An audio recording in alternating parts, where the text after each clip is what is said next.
Here we are at Lupe's Community Garden, sometimes called the Philomath Community Garden. We checked the website, found the hours, and here we are for a day in the garden. This community garden is a program of the 501c3 nonprofit Philomath Community Services. Folks are encouraged to come out, lend a hand, not only for hands in the soil gardening, but also facilities maintenance. We could use mechanical support for tools, fence posts, gates, that kind of thing. Let's go talk with Lindy, one of the volunteers. My name is Lindy and I'm a volunteer here at Lupe's Community Garden. I've been here actually for quite a few years, and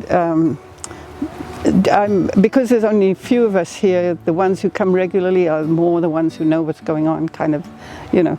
I've been interested in gardening ever since I was a kid because my parents were gardeners. We always had something growing at home. This year it's been a little difficult here because of the weather. The weather has been odd and things grew exponentially, and so it's been a battle against the field that's out there, which is Mary's River Nature Park. And nature has come into this garden too, whether we liked it or not. So anyway, we decided to grow beans again this year, but this is the first time we've grown the beans on this particular trellis. We used it last year for peas, I believe it was. And so Sandy, and one of the other volunteers here, she planted runner beans here. And so they've really taken off and are growing amazingly. And the only thing is that we have to make sure that they continue to grow in the direction that we want them to. Like for instance, this one is growing up the pole. Well, it's going into the sky. It's going to need to be redirected. And the reason why we set up this grid business, it's very rigid, it's very strong, and it doesn't have to be moved. We can leave it where it is year after year and grow different things along here too.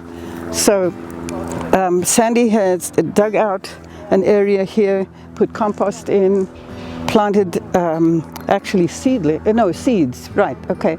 And then the seedlings started to come up and started to grow, and in just a few weeks these plants have come up and over the top.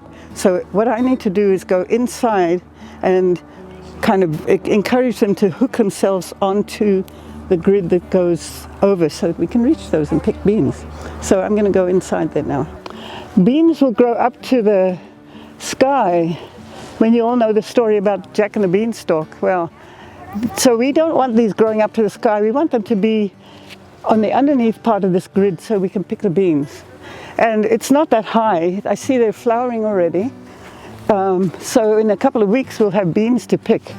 So we just need to put them where we can reach them, which will be down on this grid.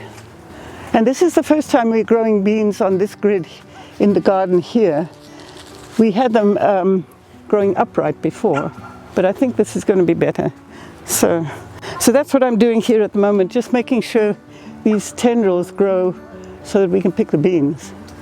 There's nothing like picking fresh vegetables. You can't compare it to anything else. So if you grow something and pick it right there off the vine or off the bush or whatever, it's got to be better than any other way, certainly better than the supermarket. And so I enjoy having fresh vegetables. Down here at the garden, because I volunteer, I can pick vegetables for myself, but we don't just grow them just for ourselves. I mean, there's plenty here for lots of people. So the bulk of what we have goes either to the food bank or to the gleaners. And I'm just as happy to grow plants for them as I am to grow for myself. That's fine with me. It just, I mean, there's no difference really, except that you just grow more, and it's helping so many more people too. It's a hot day today, so fortunately there are bathrooms and water inside.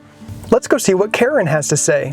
My name's Karen, and I'm a gleaner, and I'm volunteering here at the garden. I think that gardens like this are special because they're group community gardens, and so you're not just working on your own plot, you're kind of working in a group effort. And I don't know, there was just some families here, so kids are welcome, even if they don't always want to come. Oh, we should really be doing more horticulture, not less, in this area. And I also think it's a neat way to, work with other people. And I just like doing hands-on stuff. It's just a nice day to be out here. Well, thanks for stopping by, and happy gardening!